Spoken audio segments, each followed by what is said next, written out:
All right, so we are doing chapter 5 of Anthem today. We made it. We created it. We brought it forth from the night of the ages. We alone, our hands, our mind, ours alone and only. We know not what we are saying. Our head is reeling. We look upon the light which we had made. We shall be forgiven for anything we say tonight. Tonight, after more days and trials than we can count, we finish building a strange thing from the remains of the unmentionable times. A box of glass devised to give forth the power of the sky of greater strength than we had ever achieved before. And when we put our wires to this box, when we closed the current, the wire glowed. It came to life. It turned red, and a circle of light lay on the stone before us. Okay, so you get that? He created or invented, right, the light bulb.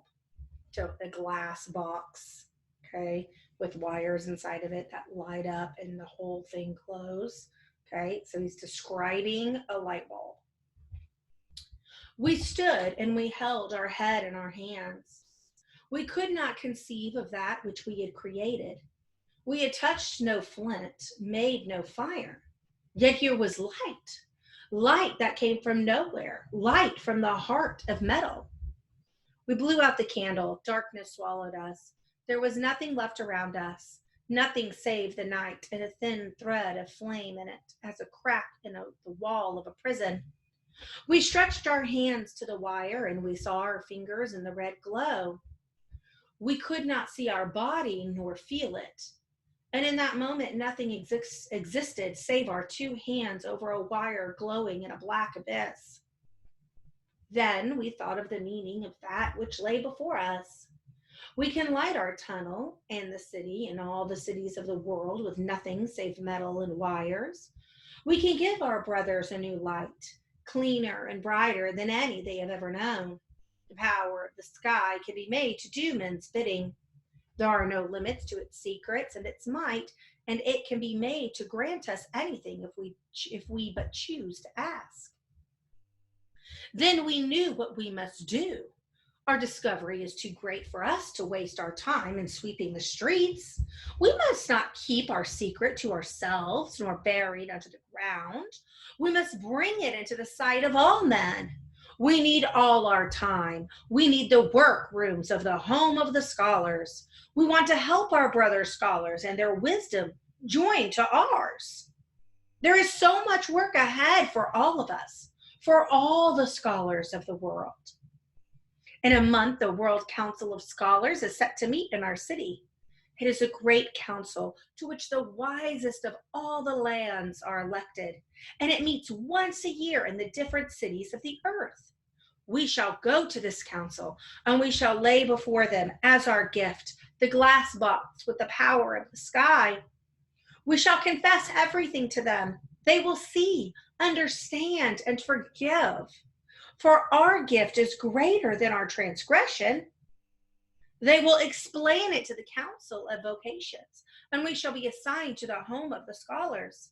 This has never been done before, but neither has a gift such as ours ever been offered to men. We must wait.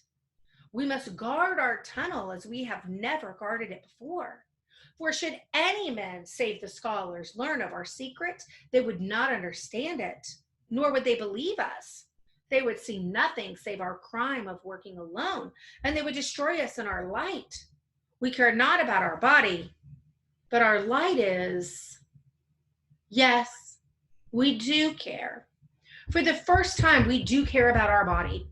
For this wire is a part of our body, as a vein torn from us, glowing with our blood. Are we proud of this thread of metal, or of our hands which made it? Or is there a line to divide these two? All right, so what do you think? Do you guys think that when he brings this to the Council of Scholars, everything's going to go the way that he thinks? They're going to be like, oh my gosh, this is wonderful. Way to go on inventing this. Yes, we're going to change your job from a street sweeper and move you to the House of Scholars. Do you think that's the way his plan's really going to go? Or do you think something more sinister might happen, and that they're not going to react to his invention the way that he is expecting them to react. Just based on everything that we know and how oppressive this society is, do you really think the House of Scholars in this council is going to accept him and his gifts with open arms and be happy about it?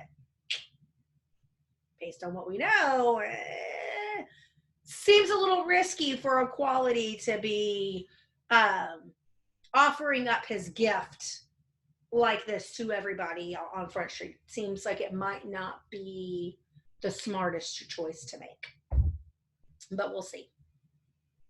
We stretch out our arms. For the first time, do we know how strong our arms are? And a strange thought comes to us. We wonder for the first time in our life what we look like. Man never sees their own faces, and we never ask their brothers about it.